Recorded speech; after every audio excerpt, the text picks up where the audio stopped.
Est-ce que tu nous résumes un peu la vie, l'œuvre de Paolo Sorrentino, Sa vie, Julien? son Toi qui œuvre. connais un peu. Alors, moi et en même temps j'aurais pu réviser, ça m'aurait pris 3 minutes. Il est italien, je crois. Il est Ouais, 100% italien. Alors pour moi, il est né à Naples. Il est napolitain. Il est napolitain. comme les petits. Napolitain. petits- Donc Naples, qui est une ville, une ville d'Italie. Non, mais ville du sud de l'Italie, peut-être la plus grosse ville du sud. Voilà, pour un pays quand même assez jeune, qui a une vraie scission nord-sud, quoi. C'est-à-dire qu'il y a encore 150 ans. Oh non, peut-être on a fêté les 150 ans, mais l'Italie n'était pas telle Unie. qu'on la connaît maintenant. Sorrentino, alors moi j'ai pas tout vu, mais j'en ai vu beaucoup. J'ai vu... Qu'est-ce que j'ai vu? La Grande Bellezza. La Grande Bellezza, il est très connu pour La Grande Bellezza. Ouais. Je crois qu'il a gagné pas mal de prix avec Youth aussi, qui est Ouais. un de Oui. ses films les plus connus. Je pense qu'il a gagné un prix à Cannes, il a gagné des Oscars aussi avec, si je dis peut-être. pas de bêtises. Je sais plus les stats.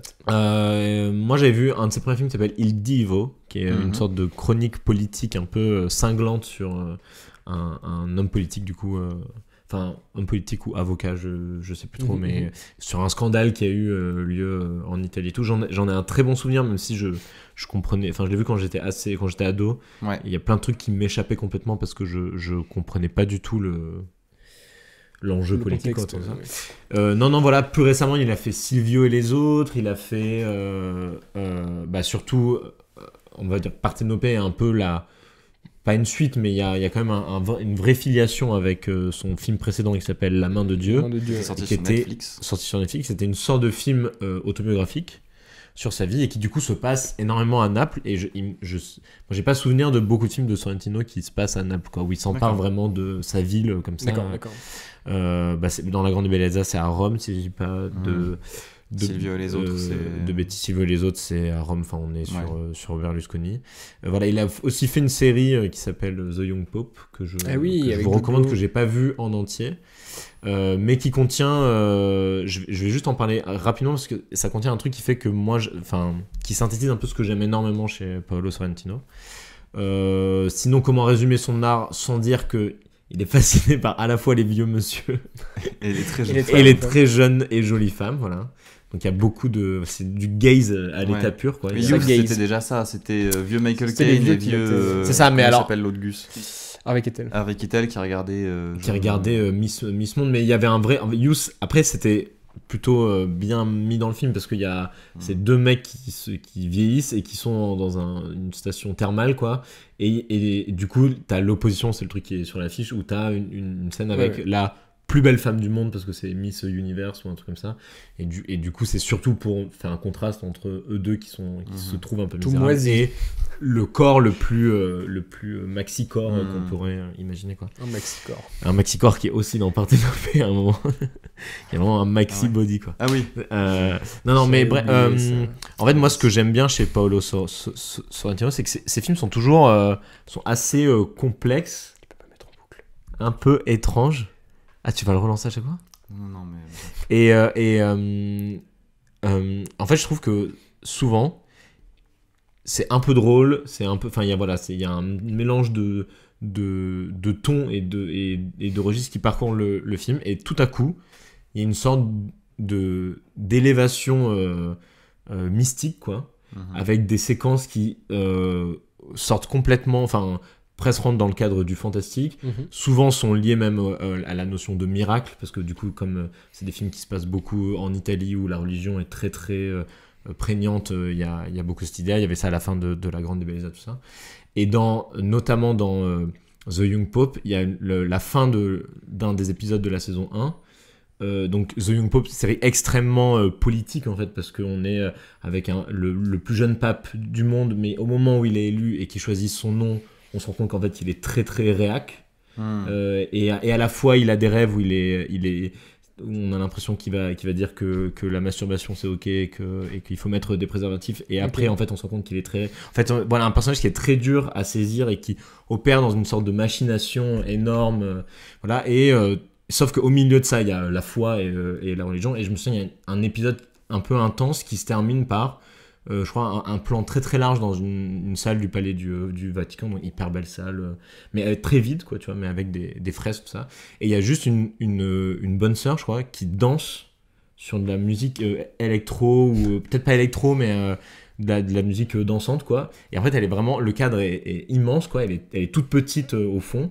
Et je sais plus si elle a un casque ou si juste on entend en off, mais elle danse et ça dure comme ça un peu longtemps. Et en fait, il y a tout à coup une sorte d'occurrence un peu de surréalisme, quoi, dans le film. Et on va sans doute y revenir parce que c'est peut-être encore plus poussé dans Parthénopée. Mais voilà, moi, c'est ces sortes d'élévations qui, je trouve, me plaisent particulièrement dans le cinéma de Sorrentino et m'émeuvent à un endroit où je pense, enfin, tu vois, je pensais pas que ça allait m'atteindre, quoi. Plus que filmer des zouzes en maillot de bain. Ça, j'avoue, ça te parle moins. Ça me parle un peu moins, mais quand c'est lié à tout à coup une sorte, oui, d'envolée un peu surréaliste, j'avoue que ça me plaît énormément, quoi. Alors, c'est pas un cinéaste que je connais très bien, pour ne pas dire que je connais pas du tout, mais ça a l'air d'être quand même un très grand enfant de Fellini, dans la mesure, dans le rapport au grotesque, déjà aux personnages un peu grotesques, aux jeunes femmes, aux vieux hommes, au corps très beau, très désirant, enfin très très désirable, j'ai galéré. Désirable. Et à l'apparition subite un peu de moments oniriques, de moments un peu... je connais pas assez Fellini, le Fellini, moi dans ce que j'ai plus vu, en tout cas peut-être de 8,5, etc., que des débuts qui est un peu plus, on va dire... enfant lointain du néoréalisme, mais effectivement, il y a cette. Mais j'ai pas vu Roma. Cette sorte de tableau un petit peu qu'on peut qualifier un peu de félinien comme ça. Oui, c'est ça. J'ai pas vu c'est dans Fellini's Roma ou non, ou c'est dans. C'est lequel où il se baigne dans la fontaine. C'est Dolce Vita. C'est dans je crois que c'est le début de la Dolce Vita, mais je suis pas sûr qu'il commence par une statue de Jésus qui est transporté par un hélicoptère. Ça, typiquement, c'est une scène que tu pourrais retrouver dans un Sorrentino. Le début de Parthénopée, c'est un peu ça, puisqu'il y a ce carrosse qui est transporté par bateau jusqu'à Naples. Qu'est-ce qui se passe concrètement dans Parthénopée, Clément? Est-ce que tu saurais nous pitchouiller le film? Je dirais que la notion de ce qui se passe concrètement est un peu flou, puisque... est aussi flou que The Last Sugar, exactement. Que les 35 mm de The Last Sugar. Alors, on va dire que, un peu à l'os, le récit, c'est celui donc d'une jeune femme qui s'appelle Parthénopée, qui naît dans une famille assez aisée de Naples, et qui est un petit peu, on va dire... la femme parfaite à tous les égards. Elle est maxi belle. Elle est maxi belle et elle est maxi smart puisqu'elle elle s'emploie à devenir professeur et voilà, universitaire, anthropologue exactement. Et en fait, on va dire le film tient sur assez peu de choses en termes de matière scénaristique, c'est-à-dire on suit en fait une période assez longue de sa vie, je crois de ses 18 ans à... Alors, il y a un épilogue, on va dire, tardif, mais globalement, c'est 18 à 35 ans, à peu près, quoi. Et qui est jalonné de différentes rencontres avec des hommes, d'une relation... souvent. Parfois, souvent vieux. D'une relation compliquée et finalement tragique avec son grand frère. Ouais, son grand frère. Et voilà, qui se pose en fait plein de questions, notamment celle de comment répondre un petit peu au désir que les gens vont projeter sur elle. Et en fait, finalement, cette idée un peu de qu'est-ce qui se passe concrètement, elle est intéressante parce que, peut-être pour reprendre ce que disait Julien, moi non plus je connais pas bien Sorrentino, avec Loïc on a vu que le précédent, La main de Dieu, qu'on avait d'ailleurs pas du tout aimé. Celui-là je le trouve un peu plus intéressant, même si c'est pas mon cinéma, on va dire, mais il y a, j'ai l'impression en tout cas dans ces films, entre ce que j'ai vu, ce que j'en ai lu, un petit peu on va dire ce régime de l'apparition, quoi, c'est-à-dire des choses qui émergent un petit peu comme ça dans le réel, qui peuvent avoir une dimension plus ou moins miraculeuse, mais nous on sait pas tout à fait quel est le degré, on va dire, de réalisme à la fois de ce qu'on voit, des personnages qui sont présents, etc., parce que comme tu l'as dit, il fait droit à cette culture extrêmement croyante, très prompte à croire au miracle notamment, etc. Et en fait, avec Parthénopée, on va dire que elle est un petit peu une déesse au milieu des hommes, mais presque au sens strict, quoi, puisque finalement elle-même se met en fait à étudier un petit peu la question des miracles, etc., comme si elle voulait élucider presque son propre mystère. Et le nom Parthénopée lui-même vient un peu de la culture mythologique. Oui, tout à fait, exactement. Exactement. Et en plus, il y a... dans La main de Dieu, il y avait déjà un moment un personnage de saint qui apparaissait, qui ressemblait un petit peu à une sorte de mafieux qu'on croisait au début du film. Donc en fait, il n'y a pas, chez Sorrentino, on va dire, de rupture nette entre ce qui est de l'ordre de l'incarné et du divin, quoi. Donc en fait, moi j'ai l'impression que ce qui se passe dans le film, en tout cas, c'est vraiment que cette femme est, c'est pas que on dirait une déesse, c'est que presque c'en est une, voilà, qui du coup va en fait déchaîner les passions autour d'elle. Il y a une réplique assez amusante à un moment où quelqu'un dit qu'ils sont dans le plus bel endroit du monde et que du coup c'est impossible d'y être heureux parce qu'il y a une espèce d'insatisfaction chronique comme ça qui va tous les bouffer. Et en fait c'est un petit peu le sort que subit cette femme Parthénopée, puisque à la fois en fait tout le monde a envie de l'aduler et de coucher avec elle, quoi, de la vénérer et de la désacraliser, on va dire. Et ça crée voilà, tout un tas on va dire, d'insatisfaction, puisque finalement, les gens qu'elle désire, notamment elle croise un moment un auteur homosexuel qui est joué par Gary Oldman, finalement ne la désire pas en retour, alors que les gens qui ne devraient pas la désirer, comme son frère en premier lieu, sont eux-mêmes, voilà, à leur tour, on va dire, pris par cette espèce de désir, ce désir impossible. Et donc tout le film, on va dire... chemine sur cette espèce de ligne de que faire voilà, de cette déesse incarnée en fait, et qu'est-ce qu'elle va pouvoir faire. Évidemment ça comment dire, là je parle, voilà, je décris cette espèce d'archétype de femme parfaite.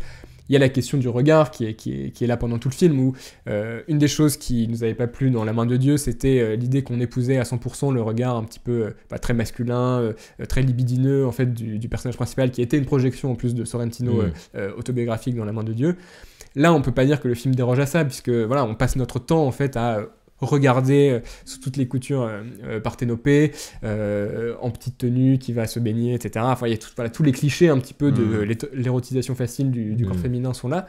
Et en même temps, on va dire que d'une certaine manière, sans que ce soit moins présent, j'ai l'impression que le film peut-être en est plus conscient, en tout cas le travaille plus directement, puisque précisément le male gaze, c'est quoi? C'est l'objectification d'une femme, c'est on transforme une personne en une espèce d'image comme ça un petit peu parfaite, absolue, et en fait c'est exactement ce qu'est Parthénopée, quoi. C'est presque, elle est, on va dire par essence, le réceptacle du male gaze parfait, puisque c'est une image absolue, un peu de pureté, parfaite, exactement comme ça. Et donc voilà, en tout cas je trouve que on va dire le film travaille un peu plus sur cette question-là, ce qui fait que je l'ai moins rejeté en bloc peut-être que le film précédent.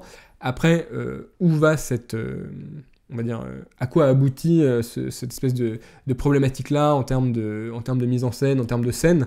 Il y a des choses assez gênantes, on va dire, notamment toute cette espèce de finale un petit peu qui se passe dans une église, où on va dire la question du désir sexuel et religieux se rejoignent dans une scène, on va dire, sous la main de Dieu. Sous la main de Dieu, sous le signe du miracle. On va dire que voilà, le film pour le coup pousse vraiment jusqu'au bout cette espèce de logique de dire. C'est quoi la musique à ce moment-là d'ailleurs? Vous savez ou pas? Je suis resté dans le générique à la fin. Je me suis demandé, moi ça m'évoquait vraiment Cléopâtre, et je me suis demandé si ça venait pas de. Un truc de Péplum, tu penses? Ouais. Un truc de Péplum, ouais. Je me suis même demandé si c'était pas une musique de Astérix Obélix, Mission Cléopâtre, mais je pense pas. C'est Alain Chabat. Et voilà, donc. En vérité, à la fois, je trouve que c'est le terreau d'une réflexion intéressante, notamment pour Sorrentino, qui a toujours eu ce type de regard, on va dire. Enfin, en tout cas, j'ai l'impression. Oui, parce que c'est vraiment très présent, ce truc d'objectification des corps et tout. En fait, c'est le sujet de pas mal. Youth, c'est complètement sur ça. Enfin, tu vois, sur. Voilà. Et du coup, là, le film, vraiment, on va dire, le prend au pied de la lettre, l'amène jusqu'à sa conclusion, aussi bizarre et douteuse soit-elle. Après, est-ce que ça tient un film de plus de 2 heures? Là, je suis moins sûr, quoi. Le chat dit quelque chose, tout ce qui se veut intellectuel est très pauvre, et donc je vais embrayer sur ça.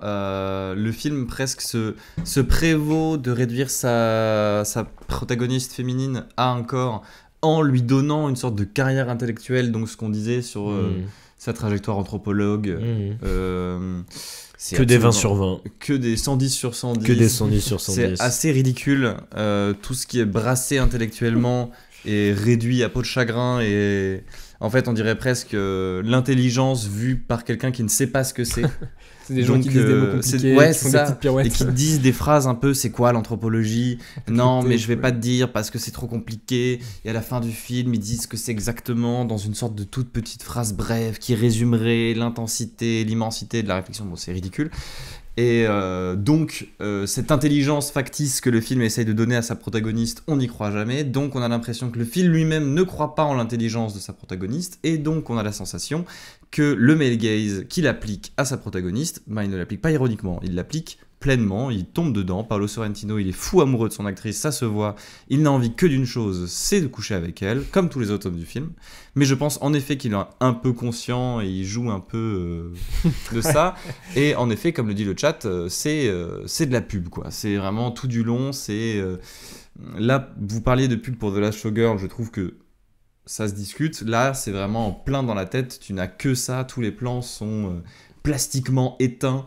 On ne voit rien à part des beaux vêtements, notamment une séquence d'introduction où il fallait bien justifier le partenariat avec Saint-Laurent. Donc, pendant quelques minutes, on filme que des jeunes hommes et des jeunes femmes en tenue Saint-Laurent. Ouais, le générique du film, c'est vraiment une sorte de défilé. Vraiment, c'est très très bizarre. Ça n'a rien à faire dans le film. C'est vraiment fou. C'est vraiment une pub. En fait, c'est vraiment un moment pub. Je suis sûr que les monteurs l'appelaient le moment pub Saint-Laurent. Le pub montage. Et donc, à partir de quel moment est-il intéressant de théoriser sur le male gaze quand tu l'appliques aussi frontalement sans le réinterroger? Je passais mon temps devant le film à me dire ça, une femme cinéaste ne l'aurait jamais fait. Pourquoi? Parce que réinterroger le male gaze, ce n'est pas réappliquer littéralement sa forme, c'est la subvertir, c'est essayer d'en créer quelque chose, d'en tirer quelque chose d'autre, et notamment de créer un personnage féminin en fait, juste d'écrire une femme, de lui donner des enjeux, une complexité, et pas simplement le truc de ok, son frère est amoureux d'elle, donc elle va coucher avec lui, genre qu'est-ce que c'est que cette écriture? Elle couche pas avec son frère. Non, elle couche pas avec son frère. Oui, mais il y a une forme d'ambiguïté, puis même de lieu de désir. Et franchement, moi, c'est vraiment le genre de film que je peux pas regarder. Et devant, j'ai eu du mal à le regarder. Salut, Terranio. Et j'ai du mal à comprendre le projet de Sorrentino si il se dit qu'il va affronter intelligemment et intellectuellement la question du male gaze en la poussant narrativement, en termes de mise en scène, justement, on pourrait imaginer que le male gaze, la meilleure représentation serait celle de la pub, sauf que non, j'aurais plutôt tendance à dire même l'inverse, que ce que peut faire la pub de parfum, de Rolex, de trucs comme ça, on peut trouver une grande similarité dans la façon de filmer les hommes et les femmes, notamment actuellement, je repense aux dernières pubs, je pense à celle par exemple de Luca Guadagnino, je sais plus pourquoi, qui filme Margot Robbie et le grand là, ouais. Jacob Elordi, où il y a vraiment une continuité dans la façon de filmer les deux corps, et en fait c'est simplement des corps plastiquement beaux, et tu leur donnes pas de vraie essence, de vraie âme. Là, c'est il y a un scénario quand même dans cette pub de Luca Guadagnino. Oui, mais viteuf. Mais je veux dire, quand même construit autour d'un jeu, c'est le truc où il a moto là, où ils se croisent, ils se loupent, tout ça et tout. Je suis pas sûr que ce soit si dénué de, enfin tu vois. Ouais, tu veux dire qu'il y a un peu plus d'âme dans la pub de Guadagnino que là-dedans. Non, moi je trouve que c'est une pub qui est effroyable, c'est pourquoi? C'est pour Rolex, non? C'est pour. Je sais plus. Ça me donne pas du tout envie d'acheter. Ouais, pourtant j'ai l'argent. non, mais pourtant je roule sur leur tel pix. Non, mais c'est une pub qui marche. C'est une pub qui marche pas parce qu'elle justement elle essaie de raconter quelque chose et en fait elle y arrive pas du tout. Je trouve. Tu vois. Mais oui, non, t'inquiète. Et donc ici dans Parthénopée, en fait, à la limite, le constat le plus pertinent que je peux me faire devant le film, c'est le male gaze existe. Ben bravo Paolo Sorrentino, il te fallait 2h17 de film intellectuellement abasourdissant, de vide. Et encore une fois, la mise en scène se complaît un peu dans une esthétique qui fait qu'en fait elle l'empêche aux choses d'advenir. Je trouve que tous les ralentis par exemple empêche la matière réelle de ce qui est en train de se passer de vraiment me plaire ou de m'exciter, et ça devient seulement des motifs esthétiques. Et autant de motifs esthétiques sont bien. Perso, la mélancolie du film m'a emporté, j'ai été touché par ce personnage dont la vie lui a glissé entre les doigts. Est-ce que tu as envie de... Oui, parce que moi j'ai plutôt aimé le film. Attention. Je vois ce que vous voulez. En fait, je vais pas essayer de défendre... Oula, attends. Bams. Oh my god. C'est pour Mathieu, ça. que le film échoue était le rapport entre Naples et le personnage nommé Partenope, comme la sirène qui aurait fondé Naples. Le film est aussi une réflexion sur la mythologie napolitaine, sur ses symboles, sa culture, le trésor de San Gennaro, la Comorra au cours de la scène dans les bas-fonds, Sofia Loren, Greta Cool et surtout Achille Lauro, armateur surpuissant dans l'après-guerre, maire de la ville. C'est lui le vieux qui l'a nommé, il est très reconnaissable. Oui, d'ailleurs, Greta Cool est un des meilleurs nombres de personnages de films ever. C'est vrai. Et la scène avec Greta Cool, moi, m'a fait énormément rire. Non, les coups de pied, ça t'a pas fait rire? Les coups de pied? Des coups de pied, Ah, au petit, là. Tu sais, il y a un mec avec un petit costume blanc qui refuse de la payer. Il a dit, elle est pas contente. Je veux vous payer, mais comme vous avez fait que chier sur Naples, je vais pas vous payer tout. Elle lui met des coups de pied. Et du coup, elle est en mode, vas-y, mais donne-moi mes 100 millions, après, là. il lui arrache les cheveux. Ouais. Et du coup, elle le gifle. Et lui, il fait rien. Et après, elle lui fout des coups de pied. Genre, le sound design, lui, il bouge pas, mais le sound design, il fait tellement mal. Genre. J'ai senti que la malaise. Du coup, oui, moi, j'ai plutôt aimé. Alors, donc, je vais pas essayer de défendre le film et de rentrer sur ce terrain du gaze et tout ça, même si c'est a priori ce qui est, on va dire, enfin, c'est quelque chose qui est hyper prégnant. Parce que, en fait, je sais pas, c'est quelque chose qui est présent dans tous ces films. Moi, je pense pas du tout, enfin, j'ai pas l'impression qu'il ait le projet de se questionner forcément là-dessus. Tu vois. Moi, je pense juste que c'est oui, il y a un truc un peu félinien de juste non, mais c'est comme ça que les films que j'aime ils marchent. Je sais pas si Fellini c'est tant que ça. Il y a beaucoup de corps et de trucs comme ça quand même, non? Des personnages féminins très en chair, il me semble. Moi, j'ai pas vu grand chose. J'ai l'impression que c'est moins des personnages plastiquement très beaux que plastiquement un peu. Oui, d'accord. Pas aberrant, mais en tout cas, ce côté désincarné un peu de. Il y a des femmes très petites, grosses, un peu des corps surprenants, quoi. Plus c'est ça, des corps sublimes. Il y a un truc sur le corps, mais après le corps était quelque chose de très présent dans la filmographie de Sorrentino. C'est vrai que souvent, c'est quand même, enfin, voilà, c'est des meufs jolies et des mecs vieux et vieillissants. Mais disons que La Grande Bellezza et Youth marchaient sur ce choc, sur ce contraste entre deux corps qui sont pas du tout au même stade de leur vie. Là, disons que, en fait, moi, ce qui m'a plu, deux choses par rapport à ce que vous avez dit. Moi, je trouve que le film a des très belles envolées, encore une fois. Les choses que je viens vraiment chercher dans son cinéma, je suis italien. Ce qui n'était pas très présent, ce qui était un peu moins présent dans La main de Dieu. Et qui là, je trouve, il y a beaucoup de scènes où je trouve qu'il se passe quelque chose. Je trouve que je les trouve vraiment belles. La scène de bal où il y a son amour de jeunesse, on va dire, qui vient danser avec elle, puis son frère arrive, ils sont trois dans un travelling circulaire où eux ils tournent aussi, puis et ça évince l'amour d'enfance qui revient après tout. On a du coup toute cette relation, cette espèce de triangle amoureux hyper weird du coup, parce que ils sont frères et sœurs, quoi. Et en même temps, je trouve qu'il y a une vraie liesse, un vrai moment de liesse, quoi. Je trouve ça hyper émouvant, alors le film est pas du tout littéral, enfin tu vois, c'est juste une image et de la mise en scène, quoi, pure. Et moi, j'avoue que je suis un grand amateur de peinture surréaliste, du coup. Et bon, après c'est un peu forcé, c'est-à-dire que le film, avec les premiers plans de tous ces bustes sur fond de mer et de tous ces trucs comme ça, on a l'impression d'avoir des redites de tableaux Ceci n'est pas une pipe. Magritte. De Magritte pour tout ce qui est buste et tout. Il y a même carrément un moment, dans un décor, il y a un tableau de Giorgio de Chirico qui est vraiment posé, qui est complètement cité. Sur une chaise, juste comme voilà. Ça. Et de Chirico qu'on retrouve un peu dans toute la façon dont l'architecture elle est filmée, avec ce prétexte de dire, comme on est à Naples et qu'il y a des colonnes et des arches, je vais y faire référence à des tableaux surréalistes. Moi, c'est des peintures particulièrement de Chirico qui me touchent énormément, donc dès que le film s'en sert un peu pour avoir des petits moments d'envolée, ça me plaît énormément.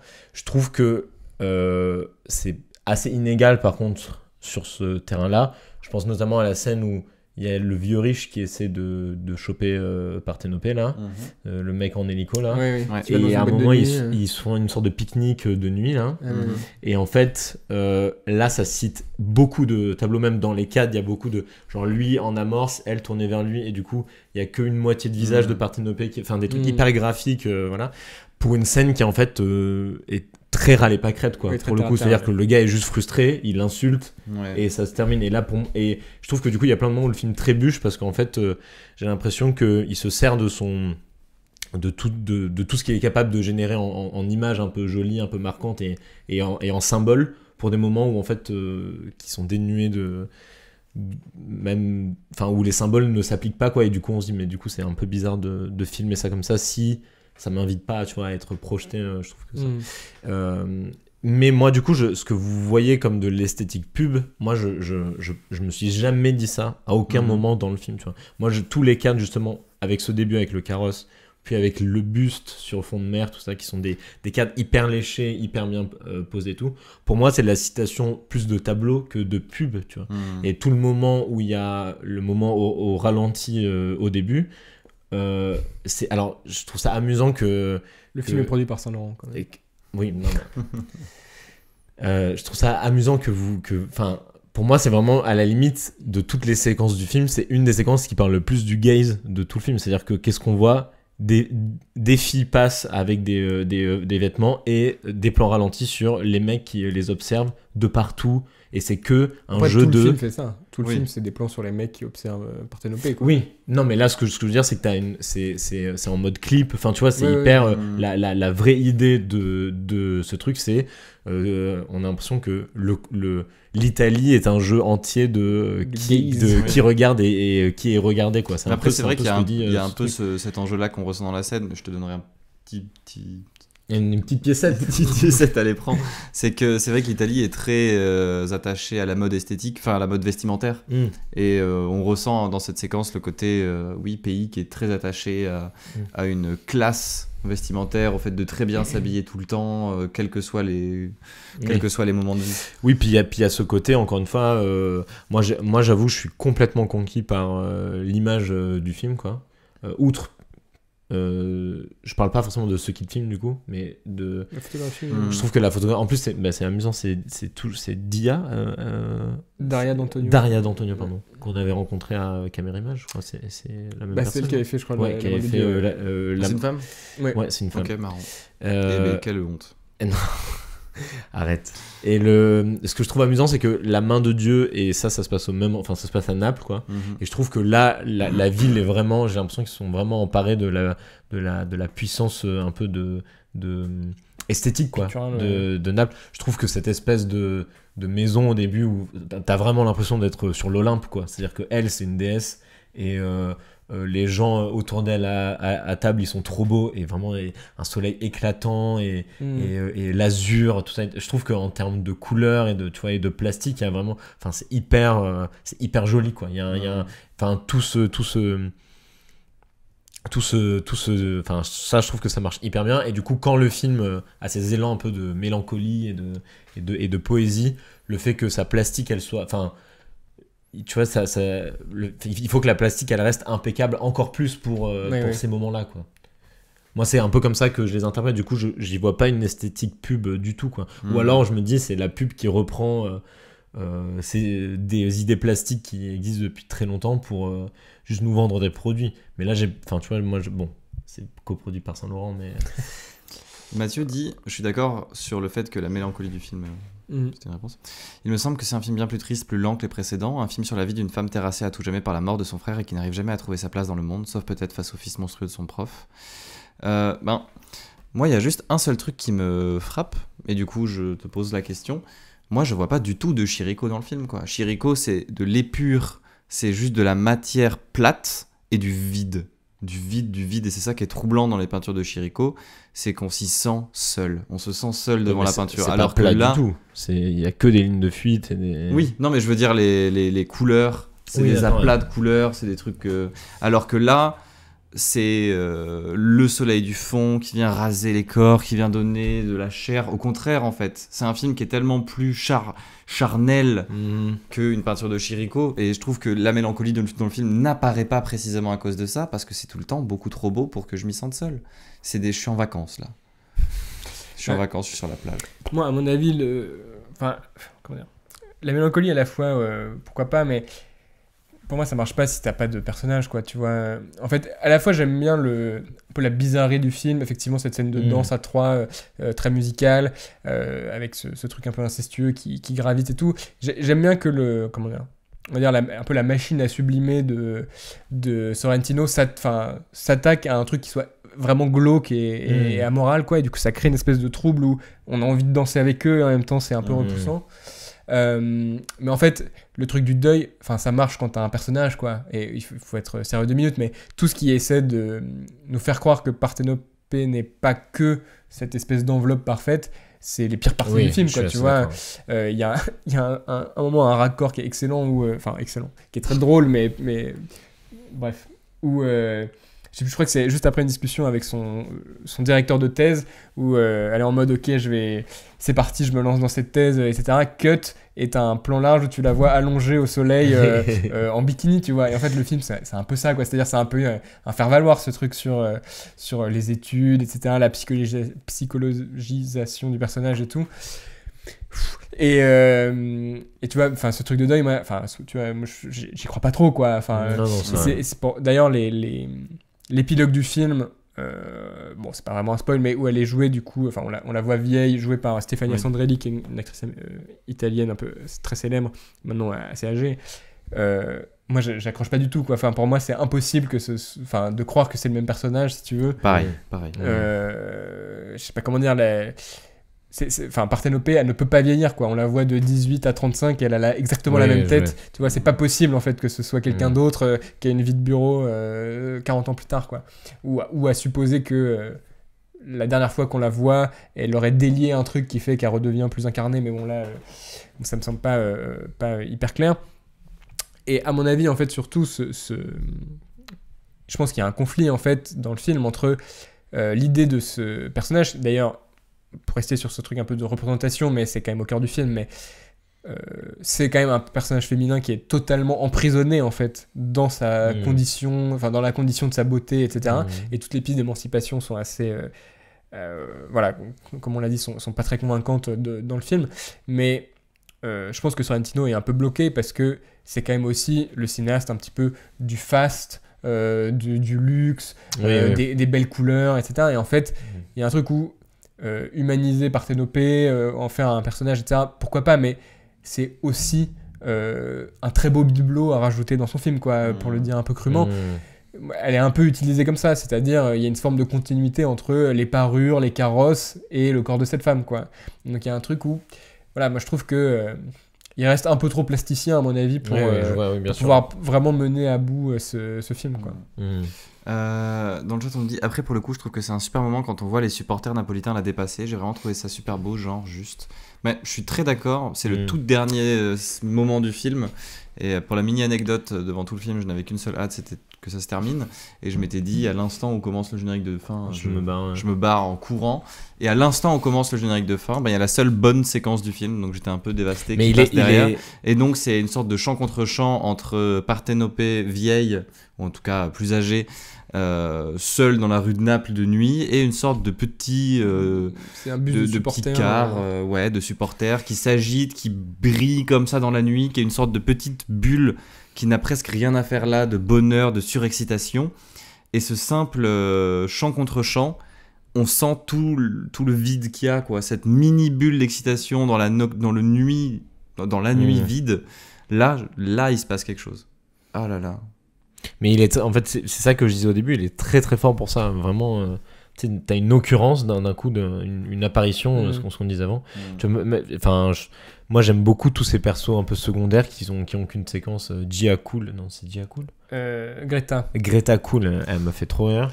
et même le personnage de la première actrice qui a un masque et tout ça, et qui a cette espèce de... Ouais. Enfin, tu vois, t'es face à des choses très étranges, tu te poses plein de questions. Après, si je dois être très honnête, moi je pense que là c'est un peu moins le cas pour Parthénope,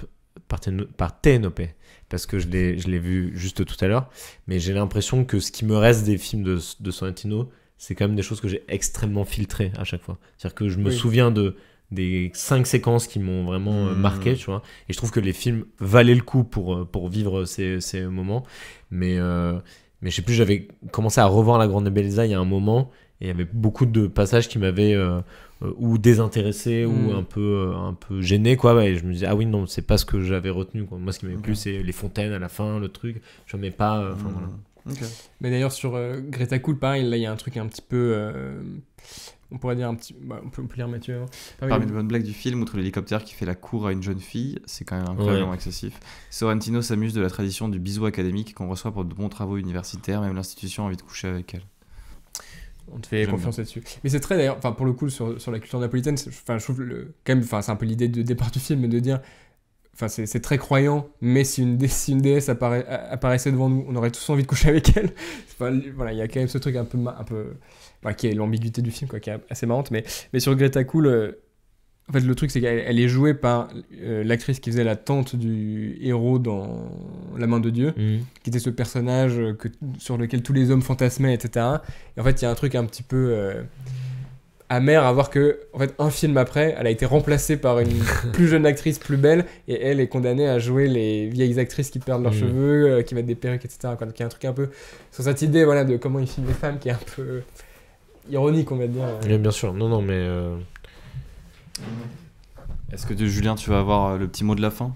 Non, j'essaie de repenser à un plan qui m'avait vraiment évoqué de Chirico plus que du Magritte, dans les décors un peu et tout. Et même Magritte, c'est vrai que les deux sont proches dans cette sensation de la solitude, quoi. C'est vrai que c'est deux... Mais je trouve que Magritte, là, ça marche. C'est tous ces trucs où t'as des voiles qui passent devant le visage, qui en plus, tu sais que chez Magritte, c'est vraiment associé... Enfin, il me semble que c'est vraiment associé au deuil. Et du coup, là, ça revient plein de fois avec le truc du frère. Pareil, tu vois, je trouve que la mort du frère, je trouve ça assez élégant, comment c'est fait. Oui, c'est un peu... c'est très écrit parce qu'on le voit faire plusieurs fois, le truc et tout. Mais quand ça arrive, juste, t'as la pensée du geste qui arrive et t'as juste un élégant plan sur de l'eau et cut, des gens sont en noir en train d'être endeuillés. Tu vois, il y a des moments comme ça qui sont plutôt... où il y a beaucoup d'idées, quoi. Je trouve ça chouette.